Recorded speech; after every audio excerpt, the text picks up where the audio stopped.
Hey everybody, Kaoiji here. Now, they actually just had a 20-hour Phantasy Star Online 2 anniversary stream where they teamed up with Edwin, a Japanese fashion company, to be able to showcase the stream, the history, and where Phantasy Star has been till now. Then finally ending the stream with a 1-hour presentation of Phantasy Star New Genesis. Now, for the most part, while they didn't showcase anything really new, there is some things that we should absolutely go over. So let's just jump into it. One of the things that caught my eye right away is that the moment that they loaded into Phantasy Star New Genesis, it actually appeared to me that they were already in a party, which actually lets me know that you're able to remain in a party even when you go offline. And then actually makes the titles above their head make a little bit more sense. The reason I say that is because if you notice the titles above their head, you actually have leader and sub leader. While I have a lot of speculation of what this feature could even be, one of the big things that I'm kind of thinking in my head is that this is going to be used to be able to further organize parties, especially when it comes to things like urgent quest or maybe some of the other missions going forward. One other thing that they also then showcase is that your movement abilities, your photon dash and glide, are fully available in Central City. This basically allows you to then scale pretty much any building or be able to go from one point of the map to another incredibly quickly. Now, they did mention that it is very possible to leave Central City from the sides of these walls. Basically, to be able to go into the open world map, all you have to do is jump over the wall and you're there, which I actually find is really awesome, to be honest with you. They continue to then showcase the fact that the entirety of the Central City is traversable, especially the complete outer wall.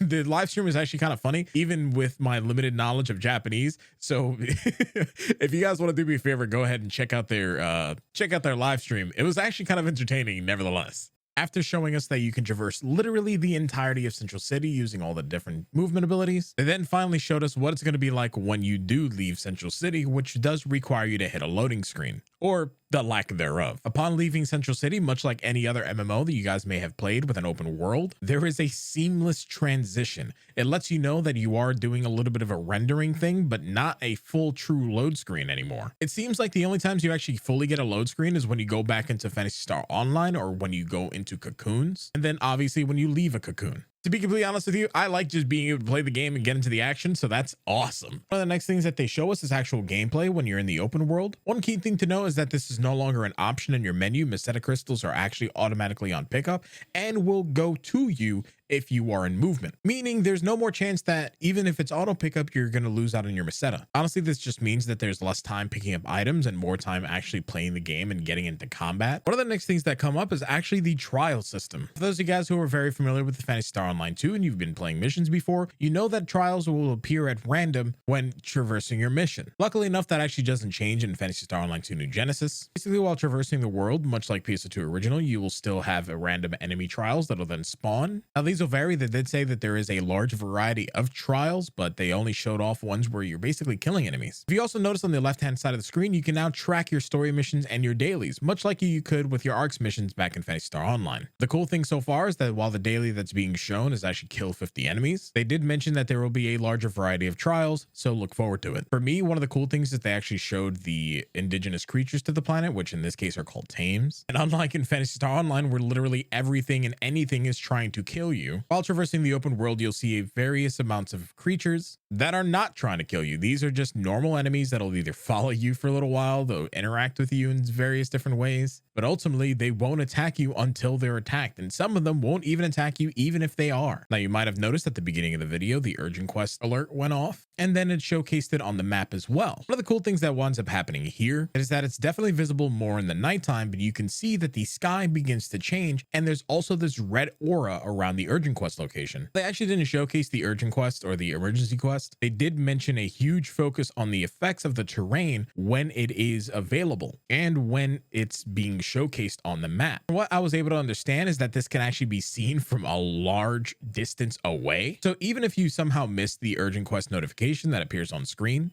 either while playing the game, you'll be able to visually see it, or it'll also appear on your map. One other thing that I was able to take notice of is that there's actually enemies that will spawn during the duration of these urgent quests in a field around it. I could definitely be wrong on this, but it definitely looked like certain enemies will only spawn when urgent quests are appearing. What's interesting to me is that these enemies were not only incredibly hostile, but they actually had really cool attack animations. Just my simple brain is pleased. And what was cool to me is that these enemies have some mechanics tied to them. It's basically what it looked like to me is that shooting hitting them in the yellow little orb on their ass will either stun the enemy or remove that field that's on them, but they didn't quite showcase this in full, so we're gonna have to wait until the closed beta test to be able to confirm. Afterwards, what they actually showed off was one of the tutorial cocoons. Basically, this one highlighting some of the world terrain. Since the world has such a huge focus on aerial combat, they showed off one of the world terrain items that basically allow you to glide straight up. For those of you guys who are playing Genshin Impact, you can pretty much tune them to something like an emo wind current. Even though this was the tutorial cocoon, what was interesting to me, and we kind of saw it before, is that there are multiple objectives in these cocoons. So what I'm gathering is that you need to then collect certain items or even kill enemies in a certain amount of time, each cocoon with varying different objectives. I'm beginning to think that things like the extreme quest restrictions, like no healing, might be available in cocoons as well for additional loot or something. Now, keep in mind, don't blink, because what you're about to see is going to blow your mind. Previously, in every gameplay footage that we saw before, we only saw Hunter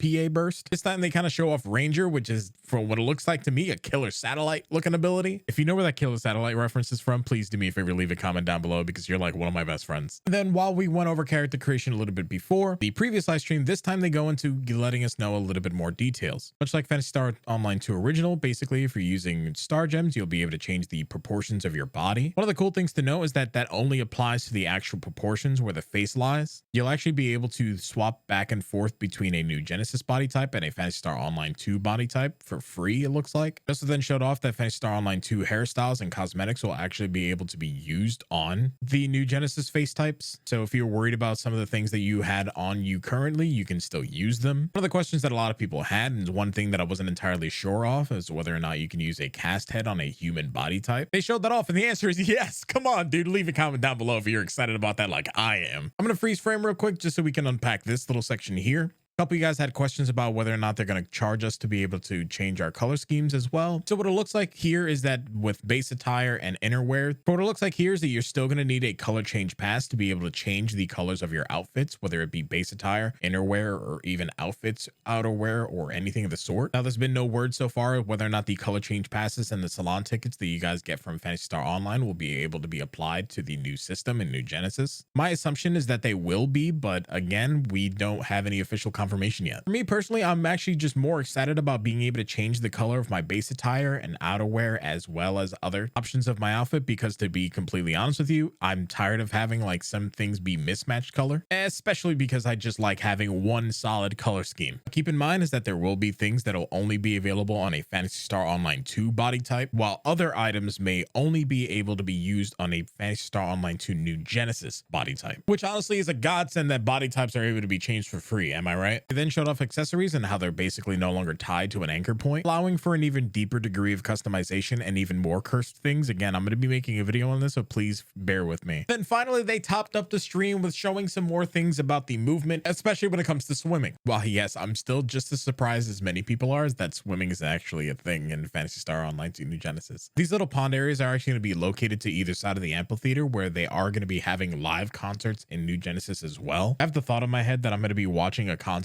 just for my buff, and I'm going to be going over to my right or left and seeing people like swimming around RPing that they're, you know, in the middle of a concert, like pool party, woo, let's go. I don't know, dude, my head's just racing at the possibilities. Okay, now, honestly, that's going to be all the information that we got from this live stream. I'm going to leave a link down below to the entire 20 hour live stream. You guys can skip to hour 19 to be able to see all of the footage from this live stream. Now, they did say they are going to translate it, so if there's anything that I missed, I'm going to make a follow-up video to this to be able to cover that as well. But I think with that, I think I'm going to end the video here. So hey, if you enjoyed this, please do me a favor, like, comment, subscribe, and then also let me know some of your thoughts on New Genesis, because now that we've seen a little bit more in-depth information, I can only hope that we're going to see even more during the closed beta test. But anyway, stay awesome, stay beautiful, and I'll see you guys in the next video. Peace.